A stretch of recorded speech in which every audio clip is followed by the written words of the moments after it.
Hai sobat-sobat semua. Aku mau kasih tahu gimana cara mengkontur ala aku ya. Ini aku pakai contour cream dari LT Pro yang Count on Me. Kalian bisa beli link Shopee aku nomor 271 ya. Ini aku tadi pakai coklat yang sedang ya. Ini aku aplikasikan di bagian dahi, kemudian tulang pipi dan juga tulang hidung serta di bagian dagu karena wajahnya ini agak-agak kotak ya guys. Setelah itu baru bisa kalian blend semuanya menggunakan beauty blender. Di tap-tap aja, ini itu creamy banget, jadi ngeblendnya itu gampang banget ya guys, seperti itu.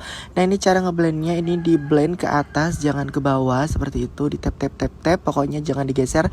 Kemudian untuk bagian hidungnya juga ini pakai spons kotak aja ya, ngeblendnya biar lebih gampang. Nah itu untuk konturnya, untuk bagian hidungnya itu melengkung ke bagian bawah alis ya, jadi jangan disambung ke alis ya guys. Nah kalau udah untuk highlightnya, ini dalam satu palet udah dapat 3 highlight ya. Ini pertama aku ambil warna paling putih atau paling terang, aku aplikasikan di bagian bawah matanya, agak tebal aja nggak apa-apa. Nah kemudian di bagian dagu, dahi dan juga atas bibir ya guys. Kemudian aku ambil yang warna kuningnya itu untuk bagian bawah kontur ya, atau pipi bagian bawah. Nah kalau sudah tinggal di blend deh. Gampang banget kan guys, pasti kalian bisa deh. Yang mau belajar juga dan belum punya konturnya, beli aja di Shopee ku guys, nomor 271. Tuh murah ya guys, dalam satu palet ada 6 warna. Semoga membantu ya guys, selamat mencoba, bye bye, sukses selalu untuk kalian.